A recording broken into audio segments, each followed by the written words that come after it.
Hello everyone. We already talked about induction and we also covered most of the basic topics related to discrete computational structures and discrete mathematics, which is the fundamental of this course. And today is the time to talk about recursion.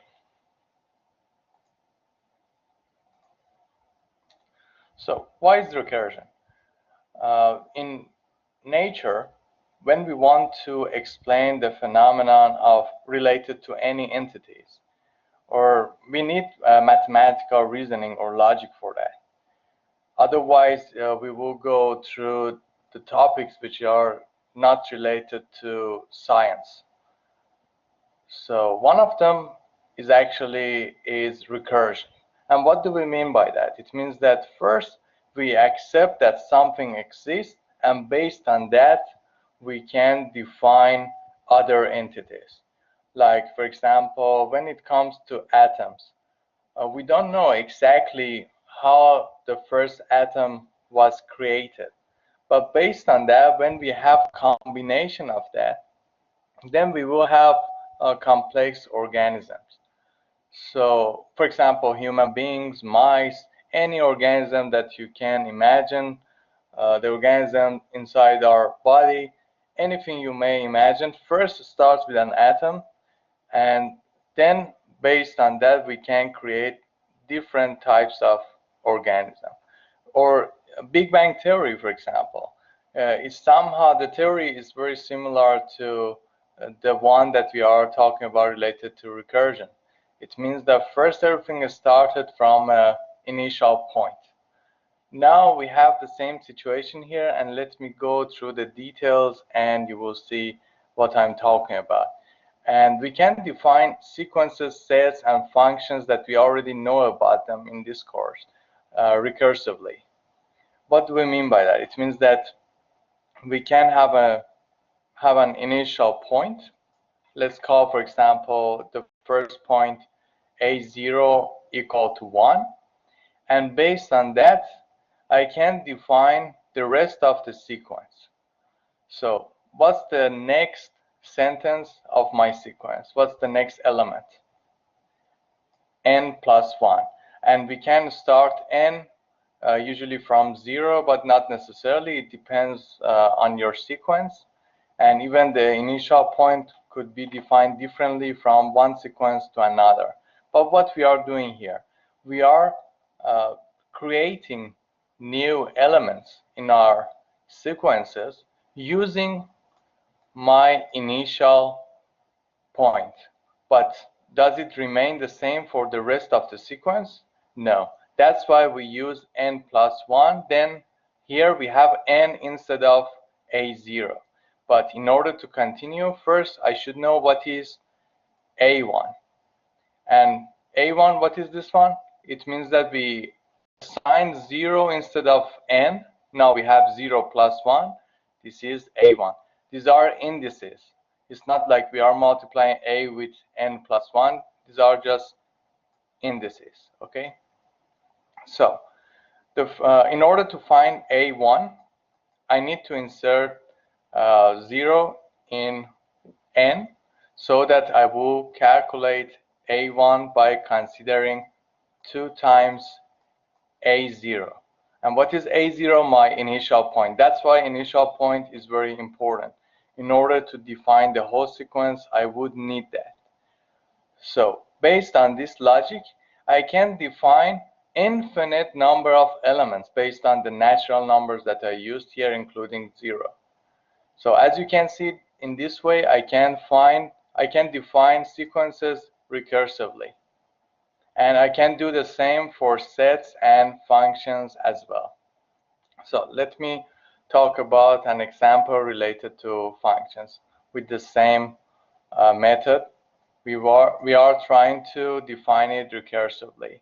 So this one would be my initial point. So as you remember, for example, if I define fx equal to x power 2, so based on the domain of x, you can define the values for fx or y. But now let me define this function recursively. It means that first I define the initial point, then based on that I can define the rest of the sequence. So n plus 1 and n, as you can see. And this function depends on the previous sentence. So that one is related to fn. And based on that, I can define f1, f2, and so on. So if we ask you, for example, find the rest of the functions, you can find it. We can continue until infinity, but we can also ask about a specific domain. So f1, for example, if I want to calculate it, it means that consider n as 0. So if I consider n as 0, then here I will have 2 times f0 plus 3.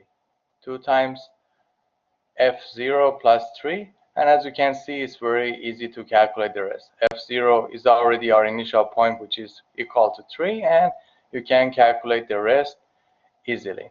And by the way, please avoid to use this notation for multiplication. It's usually preferred to put them inside parentheses.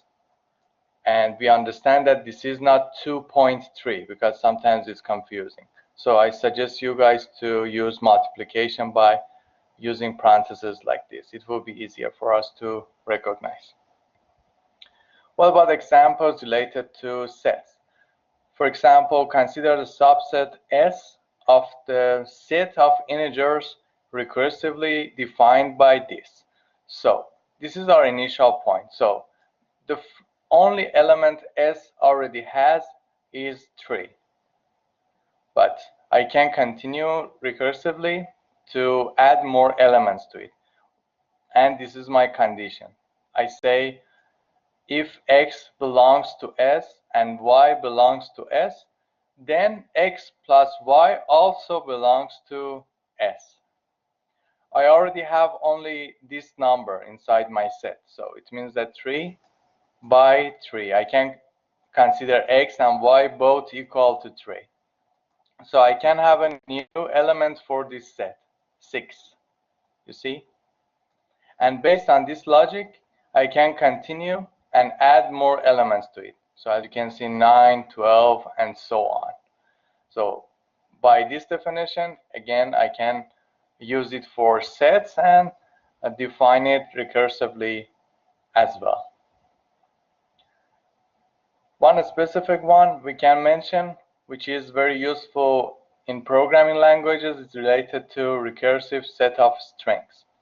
Now, assume that we have a set, sigma asterisk, over the alphabet set, which we show y sigma. Then we can use the basis step as lambda. It belongs to these sets of strings, where lambda is the empty string containing no symbol. So this is the empty set, we could say. So the first element we start, this is our initial point, we consider it as empty set. Then we can add more to it. From where? From this set, which includes the elements of different alphabets. For example, if this is English alphabet, then we can use it from A, B, C, D, and so on. So if W belongs to this set of strings, then X belongs to the alphabets that we mentioned, then we will have this notation. What do we mean by that? It means that we will add more strings to it. It's like I have A, then I add B to it, then I will add C to it, and so on. Then I will create a word, for example. Then this one, we also show it like this, and we say this one also belongs to this set that we already defined as the set of strings. So that's the way we can define a set of strings recursively, and we can use the same method in our programming languages too, and we will talk about it. So when we talk about concatenation of recursive set of strings, it means that we add one string to another. Like, For example, we have W1 and W2, both of them representing strings. We can just add them together like this, that put them together, or use this notation. But it's good enough just to put them together, then we understand that we are talking about adding strings together like this. So if you define W like this word and W2 like that, then the addition of them, we can say abracadabra. It seems that the author of the book is a fan of Harry Potter. I am also a fan of Harry Potter, that's why I included this one in the slides. So, but this is just an example to show you that two words can be concatenated by using this way. What about the length of a string? So for the length of a string, I can show it by LW. And again, I can define it recursively by the same way. So when we talk about lambda, it means that this is related to empty set. If I want to imagine it, because this is the empty set of a strings. If I want to imagine it, it means that this is a set which doesn't have any element. So obviously the length of that is 0.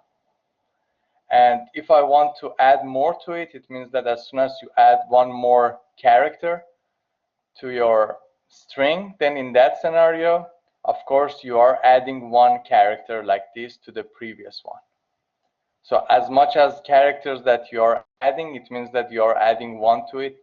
And as you can see, W takes its value from the set that we said. We call it set of strings. I showed you here. And also sigma is the set of alphabets that we can use from any language that we desire. And the other thing we can mention is related to rooted trees. For rooted trees, maybe it's better to show you in the picture. It will be easier to understand. But what you should notice here is that the initial point is just a single vertex. And let me show you also in the picture how we can deal with that. And we need more edges in order to conclude our steps. So everything again starts with just a point. This is the root of our trees. And as you can see, for the next step, I can have edges connecting 2 points together. And when I don't have any limitation, I can have as much edges as I want. So as you can see, it can have now leaves, as we call them in trees. So for all of them, this is our initial point. And then we can have as much as edges as we want. And in the next step, we can even add more to our previous step. So we are defining trees recursively like that. And based on different definitions and based on the conditions we can apply to the rooted trees, we can have different types of trees. Like, for example, binary trees. For binary trees, again, we have initial point like this. And we have 1 or 2 or sometimes no children, as we call them children. This is the parent, and these are the children, as we can call them also for trees. So for binary case, you see we have such a case. But the problem is that whenever we consider 0, 1, 2, sometimes you may say, okay, we have 3 options, we don't have 2 options. That's why whenever they call about 0 and 1s, about binary, it means that consider each one like this one. For example, this one doesn't have only 1 or 2 children in that scenario. Or maybe, for example, if this one doesn't have any child, we don't even consider it because it's over. We didn't add anything to it. It means that we have series of 0 and 1s. And if we like, we add 0 or 1 to it. If we don't add something to it, we don't mention it. So that's why it's related to binary again, okay? But when we consider it as in terms of 3, maybe you may consider no children, 1 child, 2 children. but I think you got the idea that when we have it, okay, we can say it has it or not, 0 or 1. But if it doesn't have it, like this example, we don't even mention anything about it. That's over for it. Okay, what about full binary trees? In case of full binary trees, it means that it should have no children or 2 children, you see? So it means that to have an only child is illegal. That's what it means. So in that scenario, we call it full binary trees. Anyway, I don't ask you questions about the rooted trees for the time being, because later, I think in the last session, we will talk about trees a lot. It will be a topic which is dedicated only to trees. So I just wanted to mention that we can even define trees recursively. There is one chapter in your book which is not related to the syllabus of our course, but I really suggest you guys to read it anyway, because now you got the idea that what is the recursive method that we can use in mathematical reasoning. So it's nice to know how we can define algorithms related to that as well, because that's the goal of the course anyway. So as extra reading, I suggest you guys to go to chapter 5, 5.4 of the textbook, and just see the examples, but I don't ask the questions about them anyway. I just want you guys know about recursive methods that we are using in discrete mathematics. And before we finish the session for today, let me explain about 2 things. About, for example, your midterm exam. If you are interested to know about the topics which are related to your midterm exam, it was our last topic related to midterm exam. Recursion is the last one that we talked about related to your midterm exam. So midterm exam includes lectures 1 to 6. And the rest of the lectures will be included in final. Whether lectures 1 to 6 will be again included in the final or not, we will talk about it, but most probably not, because we should just know about them, and we will have more serious topic for the final exam. And these topics that we already covered are pretty easy. Most of them you already seen it in your high school courses, but for the midterm exam, I will also talk about it more details next week. I will also talk about how we take exam as a personalized midterm exam. So for sure, I will talk about it next Friday. And let me also talk about matrices, because in the last session, I talked about different way of showing matrix representation. Now, let me just check with you whether you are comfortable with this representation or not, because we should know about it. In the midterm exam, I may use any representation, so I want to make sure that you are comfortable with it. So let's say, for example, our matrix A is equal to 0 and 1 as its element. So this is the first element, second element. I can also call it a vector because it only includes a row. And let's call my other matrix as B. And B is A, for example, 2. So how can I understand what's the size of B? I should be careful about these things. Like, for example, if I inserted A as the first element of B, it means that now B includes 3 elements. So when I talk about the size of B here, what would you say? It has only 1 row and 3 columns, right? So the size is 1 multiplied 3. Assume that I want to multiply this matrix with another matrix. Let me call it C is equal to 0, 1, 0, for example. What's the size of this one? 3 by 1. Now, when I want to calculate the multiplication of B and C,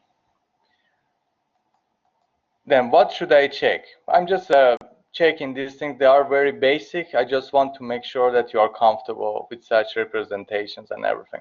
So is it possible to multiply them like BC? I'm not talking about CV because maybe it's not possible, okay?